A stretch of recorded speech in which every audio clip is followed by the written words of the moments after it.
It's so, me. yeah. It was the finish line. I know, it is. It's kind of, I'm kind of excited too, because you're my last one too. Don't avoid the ending, and Oh, are you kidding? I have so many battle questions. I have a few. Confrontation. Confrontation. Eric, Oh my can you God. just say your name, where you're from? Eric Generic from Summit. That's really Anytime you're ready. So, Kristen. Yes.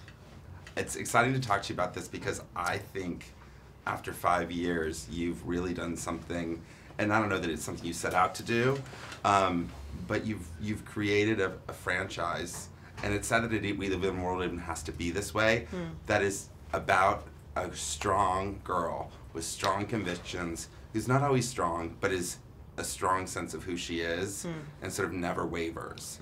And because of that, we've literally, in my opinion, changed movies forever. You know, do you feel that? Do you sense that at all? Are other people saying it? Yeah, no, that's like commonly talked about. I think that if anything, we sort of shed light on an enormous gap that's been wanting to be filled for a really long time, and sort of told everyone that it's possible. This thing that is so common that drives me nuts that Bella and Twilight is simply not, is when people try to fill that little void with false girl power, like, because it's such a thing right now. It's totally in to be like a strong girl. I feel like I read so many scripts that they changed the character name from Bobby to Sue, and they're like, cool, let's have Kristen Stewart play it. It's like, yeah, I don't really want to play a guy. I would really rather play a strong girl, and yeah, I feel like it's exactly what you just said. Is, you know, women's strengths are different. They are, you know, evident in very different ways, and it's not about brawn. It's not about being the loudest in the room. Sometimes it's about taking a step back and realizing that, you know, it's funny, what I'm about to say is like so cliche, but it's true. It's not the woman who's like in the front of the room desperately asserting herself. It's the one sort of clocking. That's the more interesting one. And you know, on the outside, you're this. Maybe you seem quiet. Maybe you seem a little introverted or shy or something. And to be able to say that you don't need to be loud. I don't know. You know what I mean? It's especially considering where Bella comes from and where she gets to.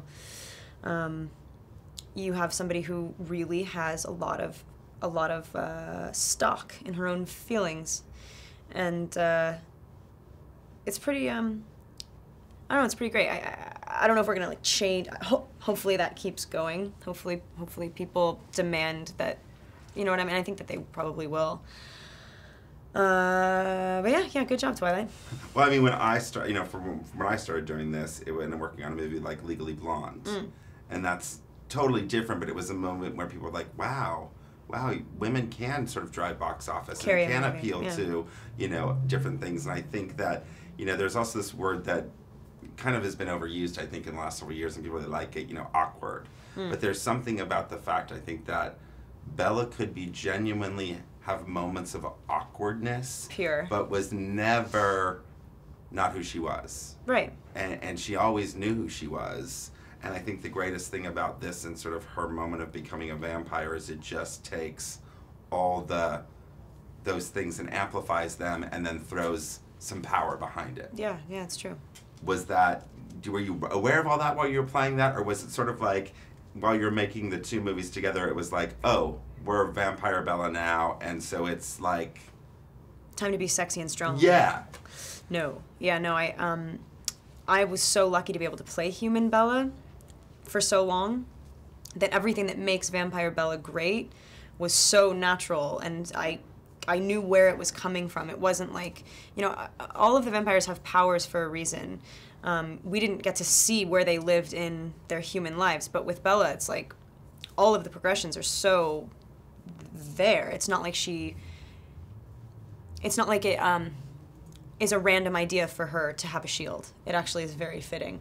It's not, you know, it's not a completely arbitrary thing that she can drop everyone's guard. That she, you know, like there's just no lying. You know what I mean? I think that really says something about her. I think as much of a physical thing as it was, and it was cool to be strong and fast and everything like that.